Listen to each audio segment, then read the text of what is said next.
बहुत समय पहले की बात है। एक कौवा जंगल में रहता था।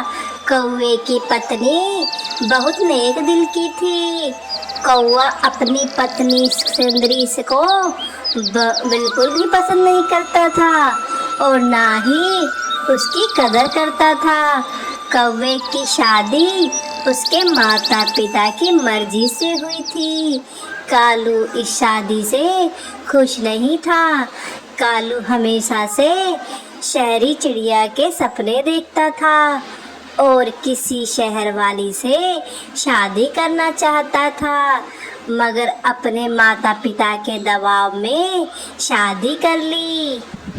एक दिन कालू के माता पिता बीमारी की वजह से दोनों का देहांत हो जाता है। अब कालू सुंदरी से पीछा छुड़ाने के लिए तैयार हो जाता है। सुंदरी, मैं तुम्हें बिल्कुल भी पसंद नहीं करता। मैं यह शादी तोड़ता हूँ। तुम मेरा घर छोड़ दो। मैं दूसरी शादी करना चाहता हूँ। अजी, मैं कहाँ जाऊंगी आपका घर छोड़कर।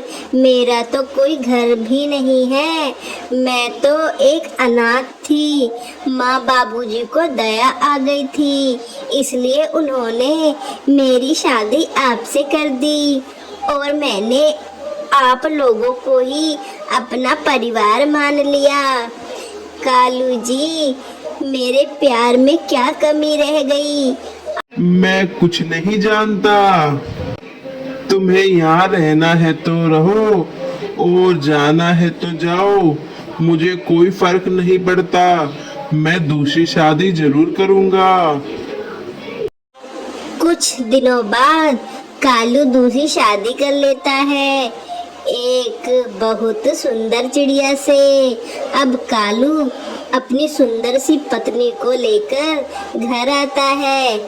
कालू की पत्नी सुंदरी कालू की दूसरी पत्नी रानी को देखकर बहुत दुखी होती है।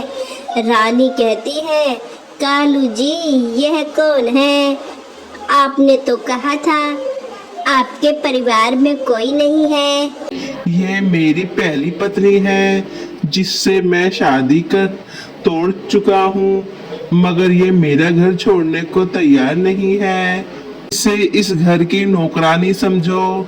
ठीक है कालू जी, मुझे इस नौकरानी से कोई फर्क नहीं पड़ता। अब रानी दिन भर फोन पर बातें करती और बाहर नए नए दोस्तों के साथ घूमती। देर रात तक आती और कालू को भी ज्यादा समय नहीं देती थी। कालू की पत्नी रानी सुंदर के साथ साथ बहुत ही घमंडी और कामचोर थी। वह हर काम सुंदरी को बताती। सुंदरी सारा दिन भर काम में लगी रहती। धीरे धीरे कालू का ध्यान सुंदरी पर जाने लगा। सुंदरी को पूरा दिन काम करते देखता और वहीं उसकी पत्नी रानी कालू की कोई कदर नहीं करती थी। कालू जब उसे रोकता टोकता तो वह अपनी अमीरी का रोब झाड़ती। उसे अपनी पार्टी से फुर्सत नहीं थी। कुछ दिनों के बाद अचानक कालू की तबीयत खराब हो जाती है। कालू रानी से कहता है, रानी, मेरी तबीयत बहुत खराब है। तुम मेरे पास ही रहो। पर रानी को कोई फर्क नहीं पड़ता। रानी कहती है, मेरे दोस्त बाहर मेरा इंतजार कर रहे हैं। ये मैं यहाँ नहीं रुक सकती, मुझे बाहर जाना है। वैसे भी इस नौकरानी का क्या बनेगा? कुछ जरूरत हो तो इस नौकरानी से कह देना। और वैसे भी मुझे कोई काम करना नहीं आता। यह कहकर रानी चली जाती है। कालू कहता है, सुंदरी ने आज तक मुझे जवाब नहीं दिया। हमेशा मेरी कदर करती थी और मुझसे बहुत प्यार करती थी।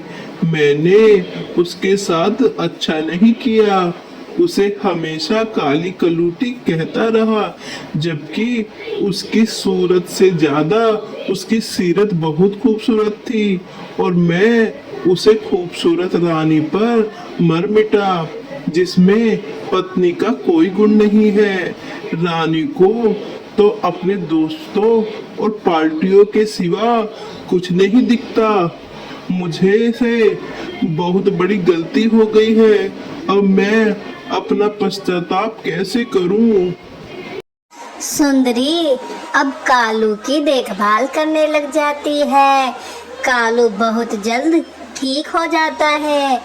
एक दिन रानी कहती है, कालू जी, मैं आपके साथ नहीं रह सकती। आप बहुत रोका टोकी करते हो।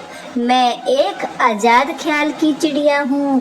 मैंने अपनी मर्जी से लाइफ जी है और मुझे पसंद नहीं कोई मेरे मामले में टांग अड़ाए। कालू भी अब रानी के साथ नहीं रहना चाहता था। वह उससे बहुत परेशान हो गया था, इसलिए उसने रानी को नहीं रोका, क्योंकि वह अपनी भूल को सुधारना चाहता था। रानी घर छोड़कर चली जाती है और किसी अमीर चिड़े से शादी कर लेती है। इधर कालू सुंदरी को पत्नी का दर्जा दे देता है और सुंदरी से अपने किए की माफ़ी मांगता है। अब दोनों बहुत खुश रहते हैं, क्योंकि कालू अब सुंदरी की कदर समझ गया था।